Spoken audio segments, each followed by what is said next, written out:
Ageless Living here at Voice America World Talk Radio. This is Dr. Tong Lee, your host.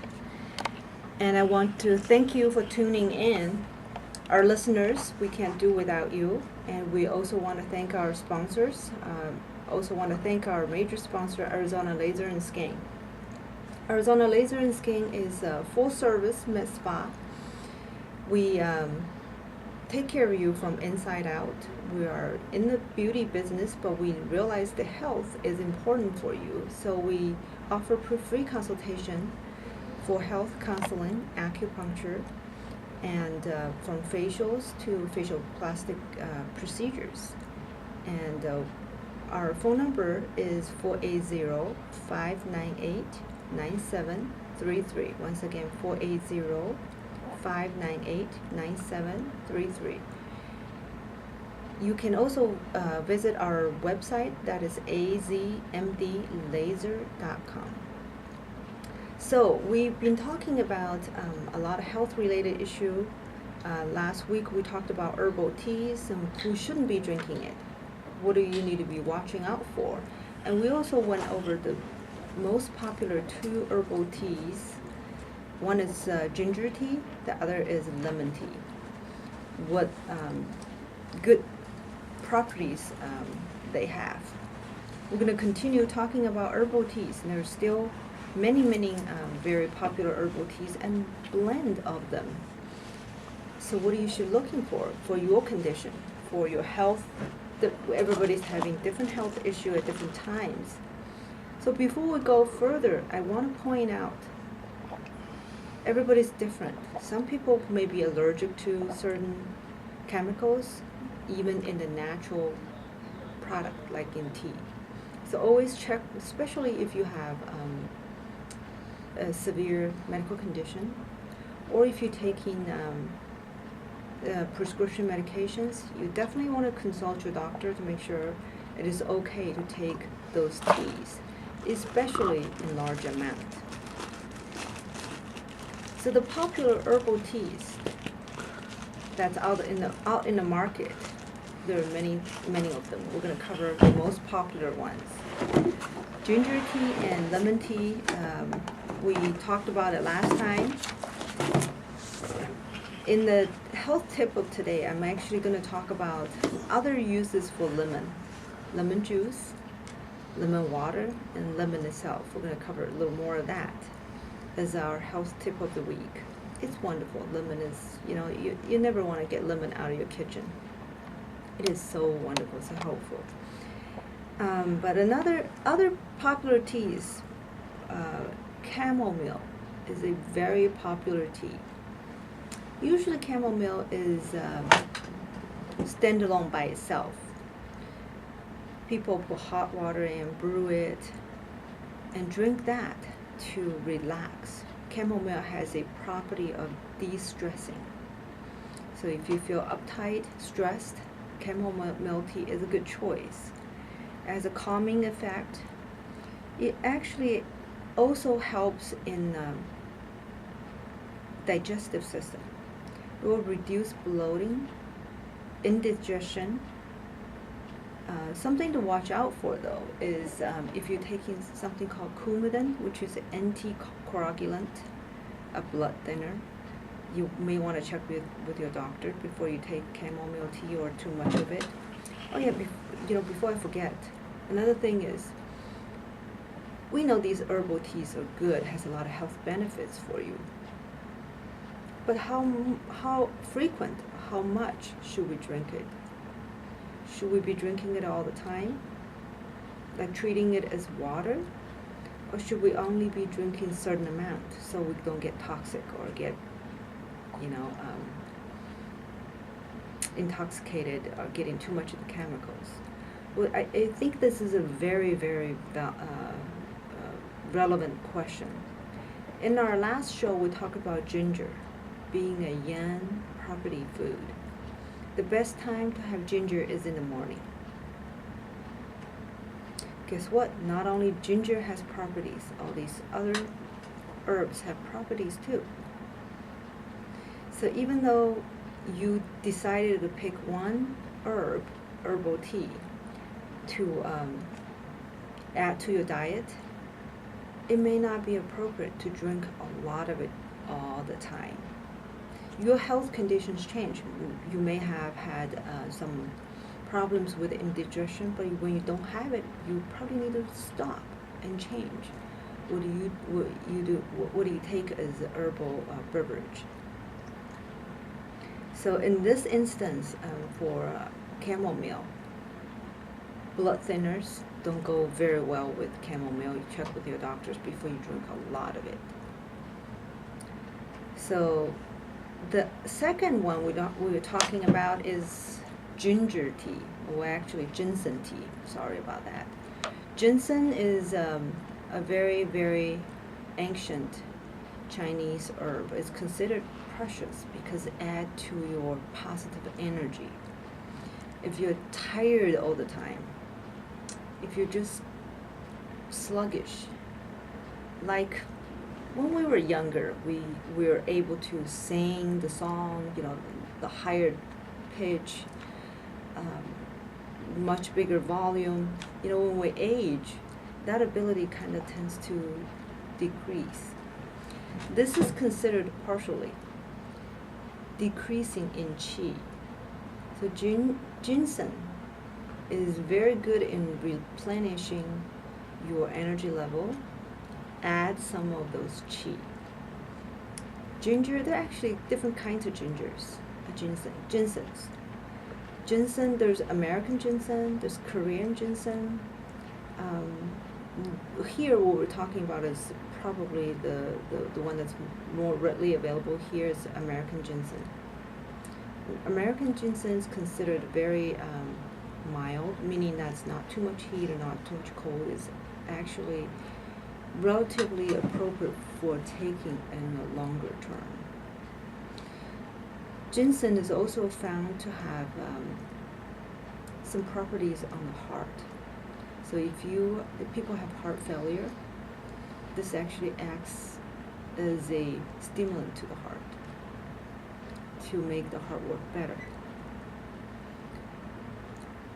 So ginseng is a good tea, and it has a good flavor too. It can be used with honey, can be used just alone. It can actually be used in soup or porridges.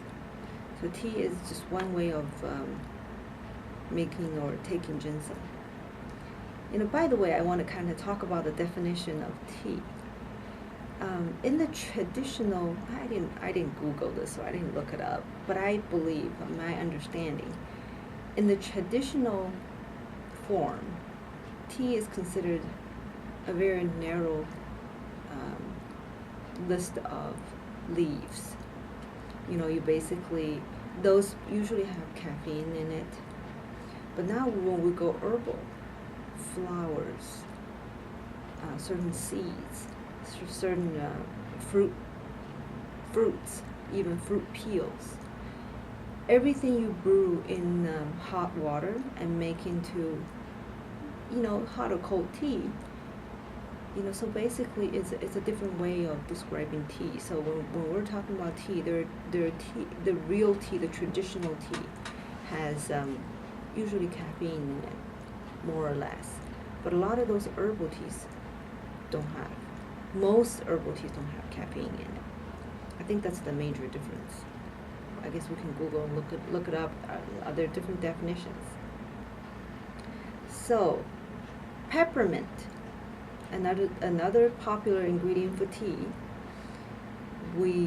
Everybody's familiar with peppermint. It's in the chewing gum. Well, when we're talking about chewing gum, I can't help remembering talking a little bit about, is it chewing gum good for you or not? Well, it's peppermint. The peppermint part is good for you because peppermint is known to help with the digestive system. It also helps in bloating, and it's actually used for some people who have irritable bowel syndrome. They found peppermint tea to be helpful in regulating their bowels. people have gallstone and have those gallbladder complaints. They found some symptomatic relief in it too. And I've had a friend who was swearing to me that peppermint helped him when he was getting over pneumonia. So it's not necessarily, the only curative thing, but it definitely helps to loosen the flame, to get energy going. It helps, to get over respiratory kind of episode too. Now back to the chewing gum. Chewing gum, just like most things, has two sides. There's a good side of it. There's a not so good side of it. Chewing itself is a good activity. Well, spitting gum on the ground is not. I don't know if you guys know that it is illegal to chew gum in Singapore. Speaking of that, I won't mention the name of the school. My son is considering going to a different high school. I visited one of the public schools. I was really impressed with all these black spots on the concrete ground in the school, on campus. And I was like, what is it? Then I realized it's gum. Wow. I was like, wow, I see why it's illegal to chew gum in Singapore. Japan. I think in Japan too. So the elevators.